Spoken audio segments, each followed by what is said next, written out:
আসসালামু আলাইকুম। SSC solution point থেকে আমি মুয়াজ আছি তোমাদের সাথে। আজকে আমাদের গতির হচ্ছে এই যেই টপিকটা নিয়ে আলোচনা, সেটা হচ্ছে গতির সমীকরণ। এটা এই অধ্যায়ের জন্য কতটা গুরুত্বপূর্ণ সেটা তোমরা সবাই হয়তো বুঝতে পারতেছো বা পারো বা পারবে ক্লাসটা দেখার শেষে।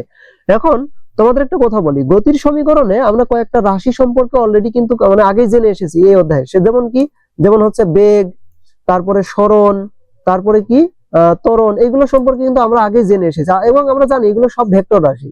আর ভেক্টর রাশির কি আছে, একটা নির্দিষ্ট দিক আছে। এখন কথা হচ্ছে যে এর দিক এবং মান দুইটাই আছে। এখন এর দিক তোমার হিসাব করা লাগবে না, কেন? কারণ আমাদের সিলেবাসে শুধু সরল রৈখিক গতি আছে। কি গতি আছে? সরল রৈখিক গতি।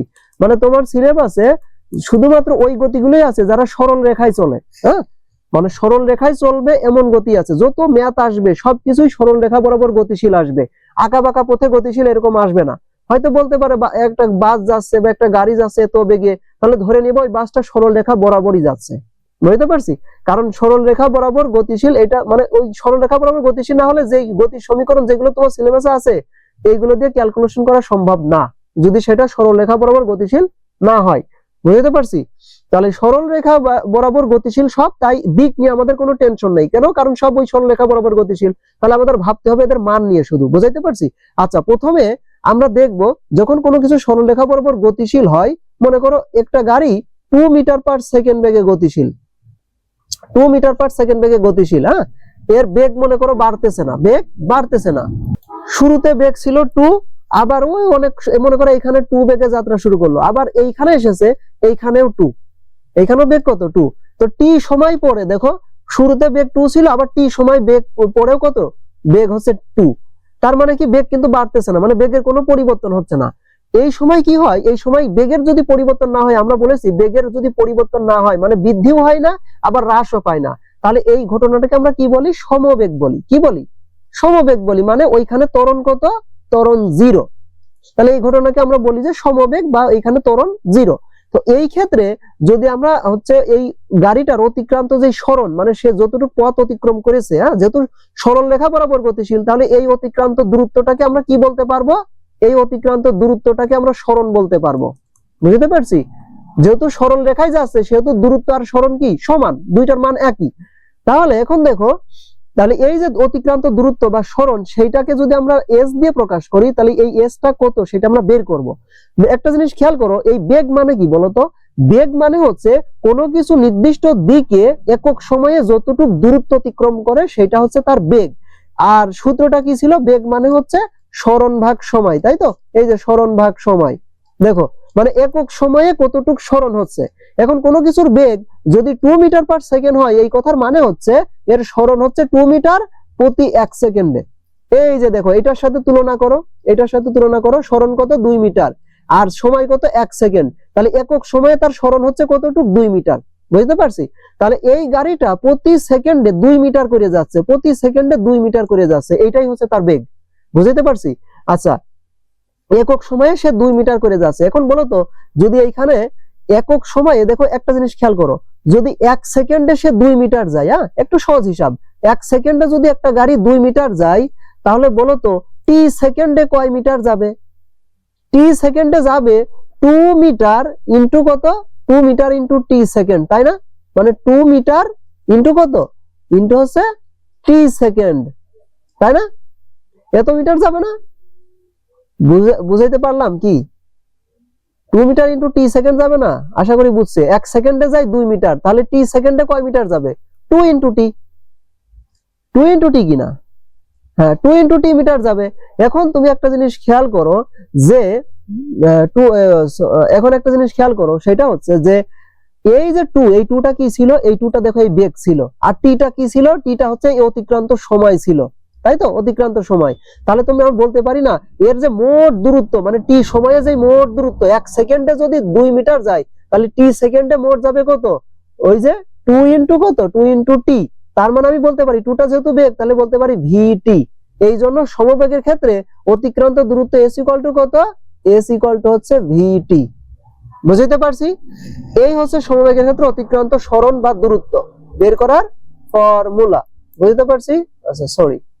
আচ্ছা, এখন একটা জিনিস খেয়াল করো যে যদি এই সমবেগ না হয়, মানে যদি বেগটা সমবেগ না হয়, মানে বেগটা যদি সমান হারে বৃদ্ধি পায় বা সমান হারে যদি হ্রাস পায়। তোমাকে একটা কথা বলছি, তোমাদের সিলেবাসে যেই ত্বরণ আছে সেটা হচ্ছে সুষম ত্বরণ। কি ত্বরণ? সেটা হচ্ছে সুষম ত্বরণ বা বলতে পারো সমত্বরণ। কি ত্বরণ? সমত্বরণ বা সুষম ত্বরণ।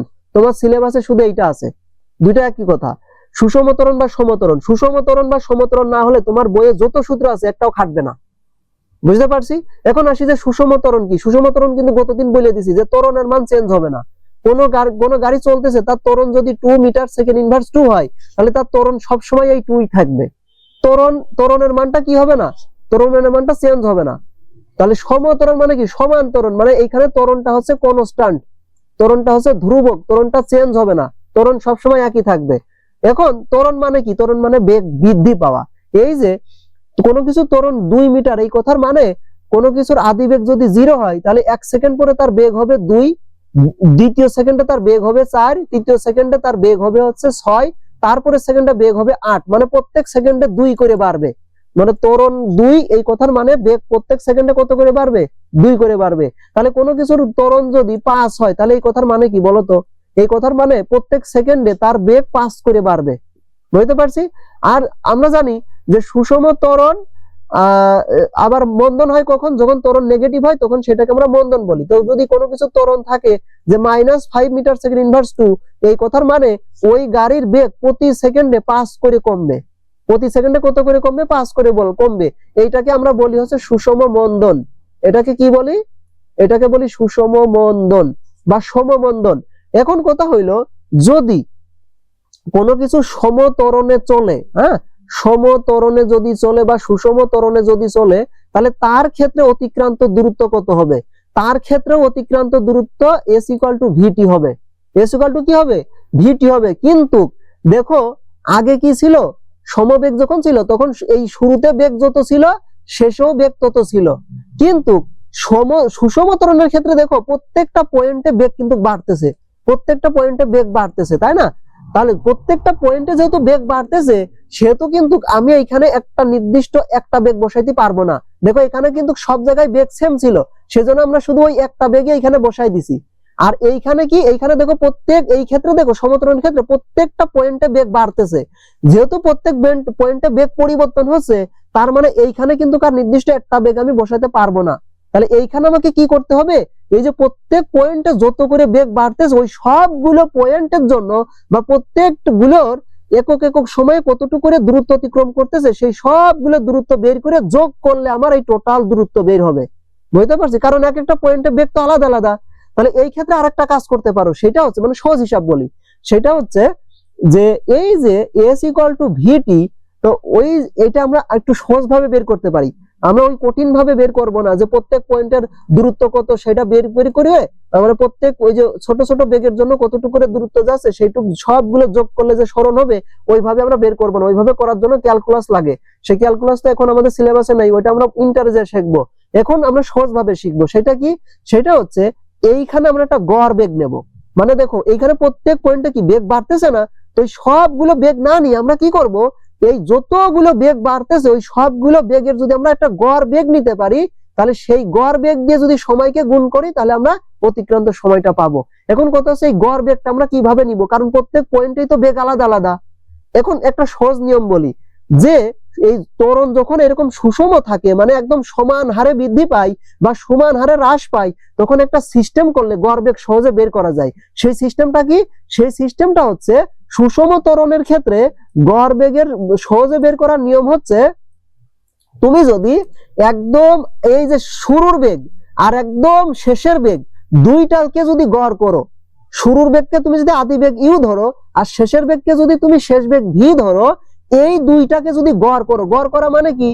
যতগুলো যোগ করতেছো ঠিক ততগুলো ভাগ করা। তাহলে এখানে ইউ আর ভি যোগ করতেছো, তার মানে 2 দিয়ে ভাগ করতে হবে। এই যে শুরুর বেগ আর শেষের বেগ, এই দুইটাকে গড় করলেই এই সুষম ত্বরণের ক্ষেত্রে বা সমত্বরণের ক্ষেত্রে গড় বেগ পাওয়া যায়। বুঝাইতে পারছি?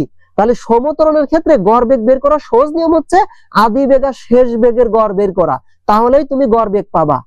এইটা কখন সম্ভব? যখন ত্বরণটা সমত্বরণ হবে বা সমমন্দন হবে, বা বলতে পারো সুষম মন্দন বা সুষম ত্বরণের ক্ষেত্রে এইভাবে গড় বেগ বের করা সম্ভব যে ইউ প্লাস ভি ভাগ হচ্ছে 2। ইউ আর ভির পরিচয় কি? ওই আদি বেগ আর শেষ বেগ। বুঝাইতে পারছি? তাহলে আদি বেগ আর শেষ বেগের গড় করলে কি পাওয়া যায়? এই সুষম ত্বরণের ক্ষেত্রে মোট গড় বেগ পাওয়া যায়। বুঝাইতে পারছি? এখন তুমি যদি এই গড় বেগটা যদি এইখানে বসায় দাও, এই যে এইখানে যদি বসায় দাও, তাহলে তুমি কি পাবা? এখন তুমি কি পাবা? অতিক্রান্ত দূরত্ব পাবা সমত্বরণের ক্ষেত্রে। তাহলে সমত্বরণের ক্ষেত্রে অতিক্রান্ত দূরত্ব S ইকুয়াল টু এই যে এইখানে তুমি কি বসাই দিবা? এই গড় বেগটা বসাই দিবা, গড় বেগের মান। তাহলে দেখো তো কি হচ্ছে? u plus v by 2 into t. এইটাই হচ্ছে সুষম ত্বরণের ক্ষেত্রে অতিক্রান্ত দূরত্ব বা অতিক্রান্ত সরণ বের করার সূত্র। দেখবা যে তোমার গাইডে ওই যে গ্রাফের ম্যাথ করার ক্ষেত্রে দেখবে এই সূত্র ব্যবহার করছে। মূলত এইটাই সুষম ত্বরণের ক্ষেত্রে বা সমত্বরণের ক্ষেত্রে কি? সমত্বরণের ক্ষেত্রে অতিক্রান্ত দূরত্বের কি? অতিক্রান্ত দূরত্ব বা অতিক্রান্ত হচ্ছে সরণের, অতিক্রান্ত সরণ বা অতিক্রান্ত দূরত্ব নির্ণয়ের সূত্র। Clear? S equal to u plus v by 2 into t. Just এইখানে কি বসাইছি? একটা গড় বেগ নিছি। গড় বেগটা সমত্বরণের ক্ষেত্রে কিভাবে বের করা যায়? জাস্ট শুরুর বেগ আর আদি বেগ যোগ করে গড় করলেই মাঝামাঝি মানের একটা গড় পাওয়া যায়, বেগ পাওয়া যায়। সেটাই হচ্ছে গড় বেগ। আর সেই গড় বেগটা বসাই আমরা কি বের করছি? এই যে সরণ বের করে ফেলছি। বুঝাইতে পারছি? এখন এইটাকে এইটাই হচ্ছে একটা ইকুয়েশন, সমত্বরণের ক্ষেত্রে প্রথম ইকুয়েশন। ঠিক আছে? গতির সমীকরণের প্রথম সমীকরণ। এবার আরেকটা জিনিস দেখো, তোমরা কিন্তু পড়ে এসেছো, আমরা কিন্তু ত্বরণের ভিতর পড়ে এসেছি যে শেষ বেগ ত্বরণ ইকুয়াল টু কি? ত্বরণ ইকুয়াল টু হচ্ছে বেগের পরিবর্তন, অর্থাৎ শেষ বেগ মাইনাস আদি বেগ ভাগ কি? ভাগ হচ্ছে অতিক্রান্ত সময়। তাহলে এখান থেকে আমরা বের করতে পারি যে ভি ইকুয়াল টু কত? ইউ প্লাস এ টি, তাই না? এইটাও কিন্তু একটা ত্বরণের সমীকরণ, এইটাও কিন্তু একটা ত্বরণের সমীকরণ। তাহলে এটা মনে রাখবা। তাহলে ত্বরণের কয়টা সমীকরণ পাইলাম? সুষম ত্বরণের আমরা দুইটা সমীকরণ পাইছি এখন পর্যন্ত, এইটা একটা আর এই যে এইটা একটা। এই দুইটা হচ্ছে কি? সুষম ত্বরণের গতির সমীকরণ। ঠিক আছে? এইবার আরেকটা জিনিস খেয়াল করো, এই যে ভি শেষ বেগ, এই ভিটা যদি কথার কথা প্রশ্নে দেওয়া নেই, তাহলে ভিটা যদি এইখান থেকে তুমি যদি এইখানে বসায় দাও, তাহলে দেখো তো কি হয়? S equal to u plus, এই ভি কথার কথা দেওয়া নেই, ভির জায়গা কি বসাবা? ইউ প্লাস এ টি বসাবা। তাহলে ইউ প্লাস এ টি ভাগ কত? ভাগ হচ্ছে 2 ইন্টু এদের সাথে কি আছে? ইন্টু এদের সাথে টি আছে। এইবার একটা জিনিস খেয়াল করো, এই ইউ এর সাথে এ ইউ কি আছে? যোগ আছে, দুইটা যোগ করো, তাহলে কত হবে? 2u প্লাস 2 প্লাস কত হবে? প্লাস হচ্ছে এ টি ভাগ কত? ভাগ হচ্ছে 2 ইন্টু কত? ইন্টু হচ্ছে টি। এইবার একটা জিনিস খেয়াল করো, সেটা হচ্ছে যে এই যে 2, এটাকে আংশিক ভগ্নাংশ আকারে লেখা যায় না? এই 2 একবার এই লবের নিচেই লেখা যায়, 2u ভাগ 2 প্লাস এই 2 একবার এ টির নিচেই লেখা যায়, এ টি ভাগ 2 ইন্টু কত? ইন্টু হচ্ছে টি। এইবার দেখো তো 2 দিয়ে এই 2 যদি কাটো তাহলে কত হবে? ইউ হবে। ইউ প্লাস এখানে কি থাকবে বলো তো? হাফ এটি হবে, তাই তো? হাফ এটি ইন্টু কত? ইন্টু হচ্ছে টি। এইবার এই টি দিয়ে গুণ করে দাও। টি দিয়ে যদি তুমি গুণ করে দাও তাহলে দেখবা হবে হচ্ছে ইউটি প্লাস হচ্ছে হাফ এ টি স্কয়ার। দেখছো? U t equal to u t plus হচ্ছে হাফ এ টি স্কয়ার। এইটা হচ্ছে গতির আরো একটা সমীকরণ। ঠিক আছে? তাহলে এখন পর্যন্ত আমরা গতির মোট কয়টা সমীকরণ পাইলাম? গতির আমরা কয়টা সমীকরণ পাইলাম? 3টা সমীকরণ পাইছি, তাই তো? এইবার দেখো, আমরা একটা সমীকরণ পাইছি, সেটা কি হতো? এই যে দেখো ত্বরণের সমীকরণ, সেটা কত? এই যে v equal to u plus a t. এখন একটা কাজ করো, এই v equal to u plus a t এর দুই পাশে বর্গ করে দাও। দুই পাশে কি করো? ইউ প্লাস এ টি, এটার দুই পাশে বর্গ করে দাও। মানে এখান থেকে আমরা আরেকটা সমীকরণ বের করব বর্গ করে। একটা জিনিস খেয়াল করো, আমরা এখন পর্যন্ত যতগুলো সূত্র পাইছি, এই যে v equal to u plus a t, তারপরে এই যে s equal to u t plus half a t square, তারপরে হচ্ছে এই যে s equal to u plus v by 2 into t, এই প্রত্যেকটা সমীকরণের ভিতরে দেখো টি আছে। প্রত্যেকটা সমীকরণের ভিতরে কি আছে? টি আছে। তো যদি এমন হয় যে আমার এমন তথ্যপাত্র দেওয়া আছে যেখানে টির মান দেওয়া নেই, তাহলে আমি কিভাবে ম্যাথ করব? এই জন্য টি বাদে আমাদের একটা সমীকরণ লাগবে। এখন আমরা টি বাদে একটা সমীকরণ বের করবো, যেই সমীকরণের ভিতরে টি নেই। তাহলে এইটা আমরা একটু এই সমীকরণটা নিয়ে আসে দুই পাশে বর্গ করি। ভি স্কয়ার ইকুয়াল টু কত? এবার ইউ, দেখো এ প্লাস বি তার হোল স্কয়ারের সূত্র বসাও। A square plus 2 into u into a t plus হচ্ছে কত? এ টি তার হোল স্কয়ার। এটা হচ্ছে যে এ প্লাস বি তার হোল স্কয়ারের সূত্র করলাম। এইবার দেখো এখানে কি হবে? V square equal to u square plus এইখানে দেখো তো কি হচ্ছে? এইখানে 2u a t, তাই তো? এই যে 2u a t। আচ্ছা, 2 বসাও, তারপরে কি বসাও? u বসাও। আচ্ছা, তারপরে কি বসাবে, তারপরে হচ্ছে এটি প্লাস হচ্ছে এই যে এ স্কয়ার ইনটু কত ইনটু হচ্ছে টি স্কয়ার। আচ্ছা এইবার একটা কাজ করো, সেটা হচ্ছে এই যে ভি স্কয়ার ইকুয়াল টু হচ্ছে ইউ স্কয়ার প্লাস এইখান থেকে দেখো তো কি কমন যাচ্ছে, এটি কমন যাচ্ছে তাই তো। আচ্ছা এটিটা কমন নিয়ে নাও, এটি কমন নিয়ে নিলে কি থাকে কত 2at, তাই তো এটি তো কমন যাচ্ছে, এটি কমন নিলে থাকে হচ্ছে ইউ 2u প্লাস হচ্ছে 2u না 2u, এটা দরকার নেই। আচ্ছা এখানে একটা কাজ করো, যেহেতু আমরা এই টিটা উঠাবো, তাহলে একটা কাজ করি, দেখো এখান থেকে 2 আর এটা কমন নাও, 2a কমন নাও, 2a কমন নিলে কি থাকে ইউটি থাকে, এই যে ইউটি থাকে প্লাস এখানে কি থাকে বলো তো, দেখো আমরা 2 কমন নিছি, এখানে কি 2 আছে, 2 নেই, তাহলে 2 দিয়ে কি করতে হবে ভাগ করতে হবে, ইনটু কত দেখো a কমন নিছি, তাহলে এখানে কিন্তু a স্কয়ার আছে, তাহলে একটা a থাকবে, আর এখানে কি থাকবে টি স্কয়ার থাকবে। ওই যে দেখো একটা জিনিস মিলে গেছে, সেটা কি s equal to u t plus হচ্ছে হাফ এটি স্কয়ার। এই যে এইটুক বানানোর জন্য আমরা এই কাজটা করলাম, মানে এখানে 2a কমন নিলাম, এই দেখো একদম হুবহু এইটা হয়ে গেছে। তাহলে এখন দেখো তো এই অংশের পরিবর্তে আমরা কি বসাইতে পারি, s বসাইতে পারি, আর এখানে কি থাকবে 2a থাকবে, তাহলে 2as প্লাস এইখানে কি থাকবে দেখো ইউ স্কয়ার ইকুয়াল টু এখানে কি থাকবে দেখো ভি স্কয়ার। তাহলে দেখো একটা ইকুয়েশন পাইলাম, সেটা হচ্ছে v square equal to u square plus 2as। এইখানে দেখো এর মধ্যে কিন্তু কোনো টি নেই, এর মধ্যে কোনো কি নেই, এর মধ্যে দেখো কোনো টি নেই, মানে সময় নেই।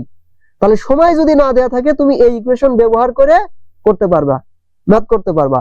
এখন কথা আছে আমরা মোট কিন্তু সমতরণের ক্ষেত্রে কয়টা সূত্র পাইছি, সমতরণের ক্ষেত্রে আমরা মোট 4টা সমীকরণ পাইছি, 4টা। কি কি দেখো সমতরণের ক্ষেত্রে 4টা সমীকরণ পাইছি, একটা হচ্ছে v square equal to u square plus 2as, আরেকটা কি, আরেকটা হচ্ছে এই যে s equal to u2 plus half at square, এই যে এটা, আরেকটা কি এই যে v equal to u plus at, আরেকটা হচ্ছে s equal to u plus v by 2 into t। বুঝাইতে পারছি, এগুলো হচ্ছে এই সাইডটা হচ্ছে সমতরণের সূত্র। কিসের ক্ষেত্রে, সমতরণ। যখন বলবে যে বস্তু সমতরণে যাচ্ছে বা সুষমতরণে যাচ্ছে, তখন আমরা এই 4টা সমীকরণ ব্যবহার করে ম্যাথ করতে পারবো। আর যখন বলবে সমবেগে যাচ্ছে, তখন কিন্তু আমরা এই যে s ইকুয়াল টু vt, এই যে s ইকুয়াল টু vt এই সূত্র ইউজ করব। বুঝতে পারছি। তাহলে এই নিচের গুলো হচ্ছে সমতরণের ক্ষেত্রে, সমতরণ না হইলে এই সূত্র অ্যাপ্লাই করা যাবে না। এখন কথা হচ্ছে কখন কোন সূত্র অ্যাপ্লাই করব। তুমি আগে প্রশ্ন পড়ে নিবে, প্রশ্ন পড়ে নিয়ে দেখো প্রত্যেকটা জিনিস খেয়াল করে দেখো, প্রত্যেকটা সমীকরণের ভিতর দেখো 4টা করে রাশি আছে। এই দেখো সরণ, আদিবেগ, শেষ বেগ আর সময়, তাহলে মোট কয়টা রাশি, 4টা। আবার দেখো আদিবেগ, শেষ বেগ, আদিবেগ, ত্বরণ, সময়, কয়টা রাশি, 4টা রাশি। এর মধ্যে দেখো কয়টা রাশি, সরণ, আদিবেগ, সময়, ত্বরণ, 4টা রাশি। প্রত্যেকটার ভিতর দেখো 4টা করে রাশি। এখন তুমি দেখবে যে কোনো 3টা রাশি দেওয়া থাকবে, বাকিটা বের করতে হবে। যে কোনো 3টা দেওয়া থাকবে, আরেকটা বের করতে হবে। তো তুমি দেখবে কোন 3টা দেওয়া আছে আর কোনটা দেওয়া নেই, মানে কোন 4টা রাশি নিয়ে আমার উদ্দীপকে কথা বলছে। তো যেই 4টা রাশি নিয়ে কথা বলবে, ওই 4টা রাশি কোন ইকুয়েশনের ভিতর আছে বা কোন সমীকরণের ভিতর আছে সেটা দেখবে। তাহলে ওই সমীকরণটা নিয়ে বাকি 3টা বসাই দিয়ে বাকি যেটা বের করতে বলবো ওইটা বের করে ফেলবে। ক্লিয়ার? এইভাবে করবে। আর কিভাবে সমীকরণগুলো সব এসেছে আশা করি তোমাদের সব ক্লিয়ার হয়ে গেছে। নেক্সট ক্লাস আমরা পরন্ত বস্তু নিয়ে করবো ইনশাআল্লাহ।